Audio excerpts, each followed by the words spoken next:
L'orchestre classique de Kiev qui s'est installé place Maïdan, lieu emblématique de la capitale ukrainienne, épicentre de la révolution populaire de 2014. C'était là un concert pour la paix. Les musiciens ont notamment interprété l'hymne national ukrainien.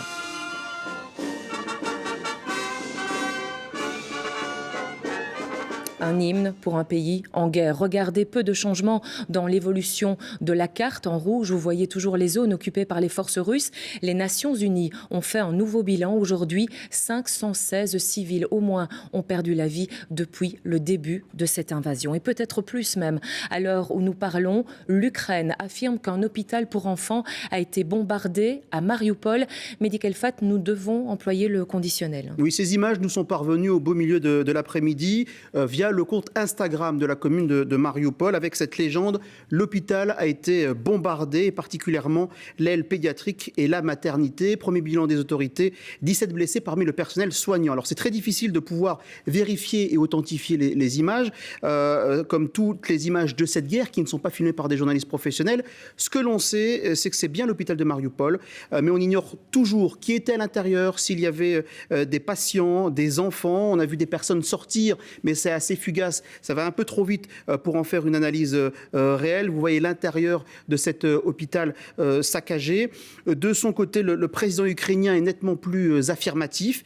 Sur un tweet, il parle d'une frappe directe des troupes russes sur la maternité de l'hôpital. Il parle d'atrocité, de terreur et en appelle aux Occidentaux qui, selon lui, semblent perdre leur humanité. Parmi les réactions, celle de Boris Johnson, par exemple, qui qualifie d'immorale l'attaque d'un hôpital. Alors, si cette attaque d'un hôpital pour enfants par les Russes se confirmait, cette attaque d'un sanctuaire, puisqu'on n'est pas censé attaquer les hôpitaux en période de guerre, eh bien cela prouvait encore plus les atrocités commises par les Russes. Merci à vous, Mehdi. Des enfants déjà traumatisés, bien sûr, par cette guerre. Ils sont nombreux à subir l'exil, à ne rien comprendre à cette situation. Voyez ces images commentées par Sébastien Dubetz et Esmeralda Labi. Évidemment, il ne comprend pas ce qui se passe. Pourquoi son père porte un uniforme de soldat ? Ce gamin est furieux. Il frappe le casque de son papa avec son petit poing. Il ne veut pas être séparé de lui. Ne veut même pas de la barre chocolatée qu'on lui tend. Le quotidien des enfants ukrainiens, le voilà. Des sirènes qui retentissent et une course rapide vers les abris. Pour les spécialistes de l'enfance, les risques d'anxiété et de dépression chez les plus jeunes sont largement augmentés avec la guerre. À Kiev, j'ai eu peur à cause des explosions. Une fois, un missile est passé au-dessus de notre maison.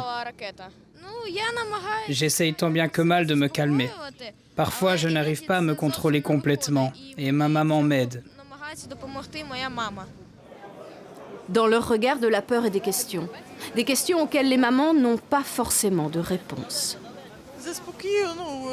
J'essaye de le calmer et de lui dire que tout ira bien, que ce sera bientôt fini.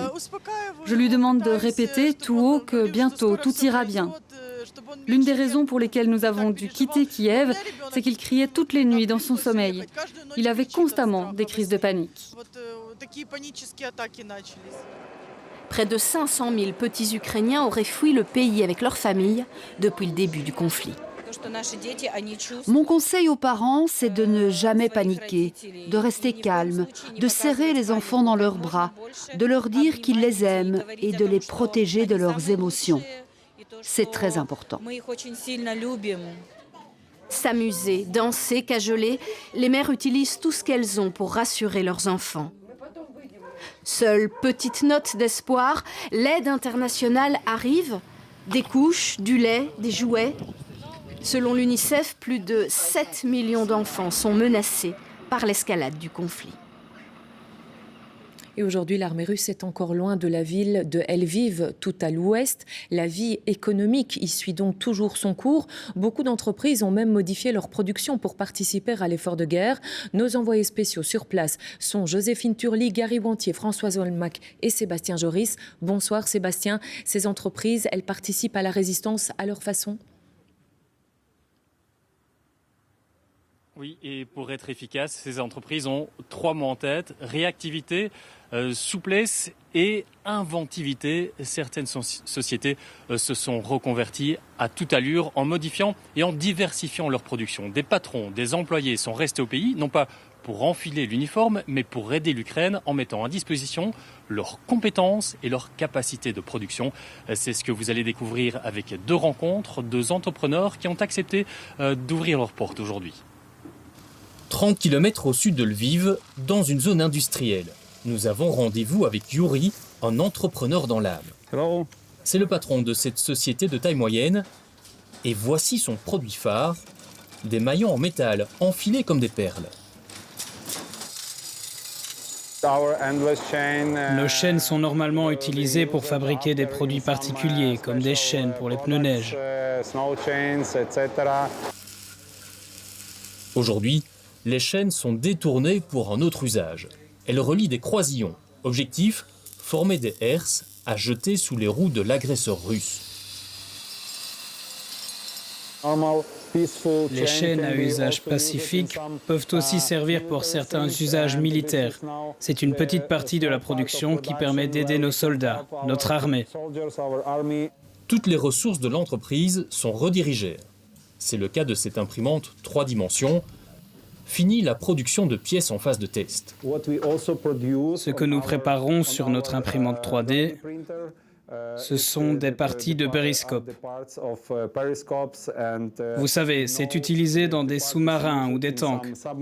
Mais là, c'est pour sauver la vie des militaires derrière les barricades, au point de contrôle, et aussi des civils. C'est très utile. Autre société, autre reconversion. Yudmila est entrepreneuse dans le textile. Sa spécialité, le linge pour hôtels et restaurants de luxe, comme ses tabliers. Mais elle est désormais plongée dans les tissus kaki. Ce sont les poches pour mettre les radios. On n'a pas encore rétréci. Les militaires demandent qu'on rétrécisse ces poches. On n'a jamais pensé que nous serions obligés de nous reconvertir, que nous devrions passer des choses paisibles, belles et douces à la fabrication de vêtements pour la guerre. On a tout fait à l'improviste dans notre atelier. Dès le début de la guerre, nos anges sont revenus, nos filles qui travaillent sur les machines. En un temps record, ces entreprises ont aussi tissé de nouveaux réseaux pour se fournir en matériel et pour distribuer leurs produits aux militaires, en espérant reprendre, dès que possible, leurs activités traditionnelles.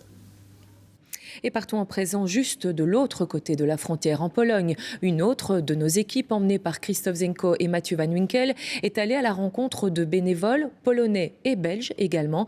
Ils sont en première ligne pour l'accueil des réfugiés. Des véhicules pleins de dons par centaines. Celui-ci arrive de Belgique avec de nouveaux volontaires. Jordan est liégeois. Il est déjà sur place depuis une semaine. Sa mission, guider les réfugiés jusqu'au quai et grâce à sa formation médicale, il tient à l'œil ses familles pour repérer les malades et les blessés. Plus on apporte son petit grain de sable, mieux c'est. Un grain de sable plus un grain de sable, on arrive à une plage.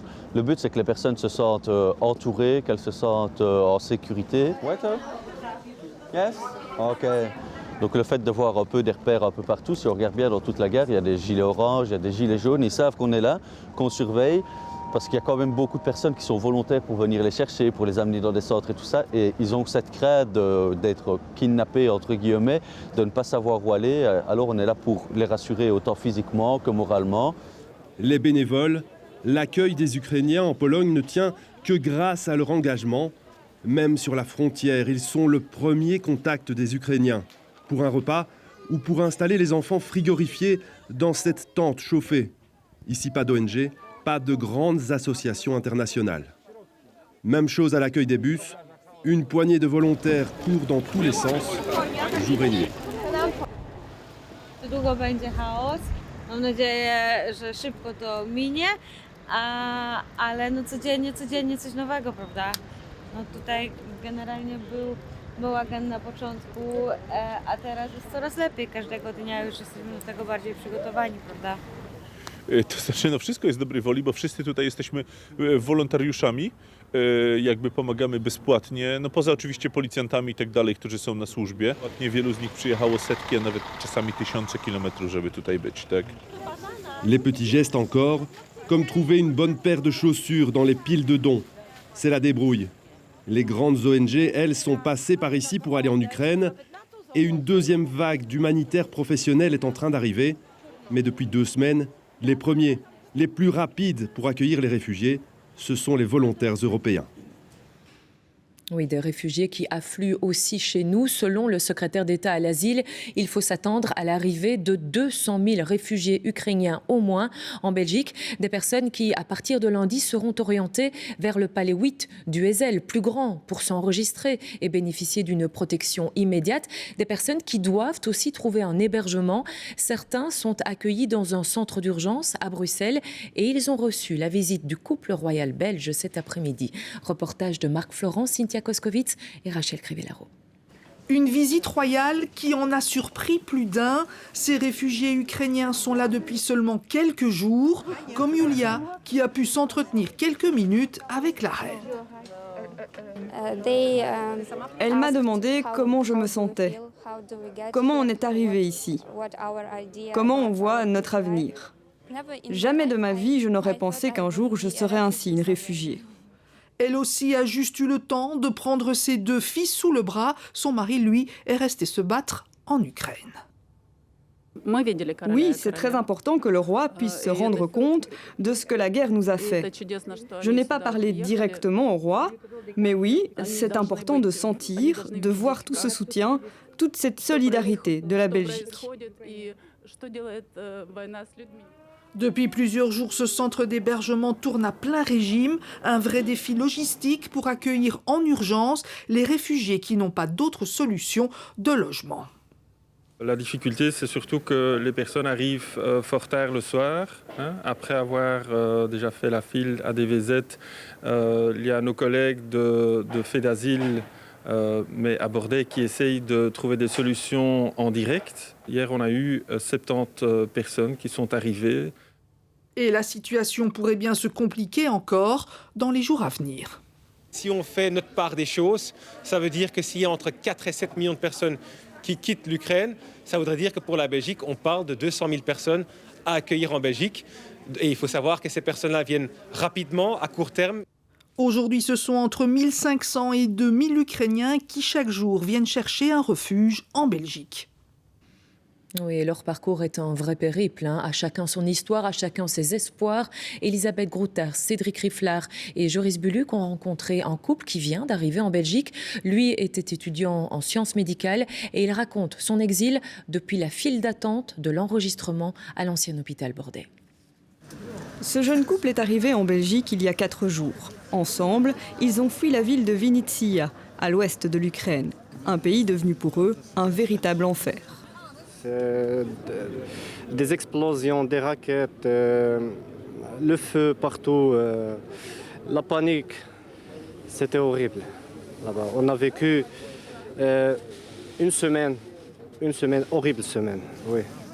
S'ils ont pu quitter l'Ukraine, ce n'est pas le cas de tous les membres de leur famille. Ma femme, l'armée a pris son père, son frère.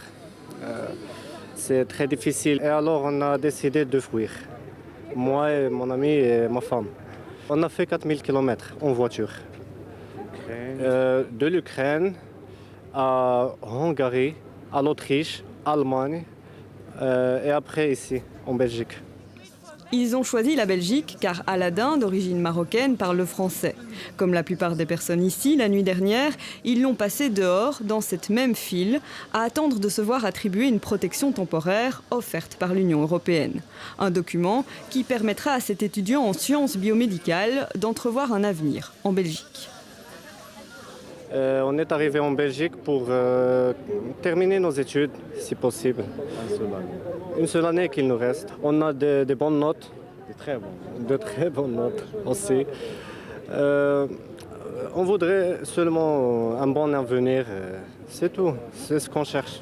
Ce soir, le couple espère passer la nuit à l'hôtel, mais il ne pourra pas y rester longtemps pour des raisons financières. À court terme, ils n'ont donc aucun plan et plus aucun repère.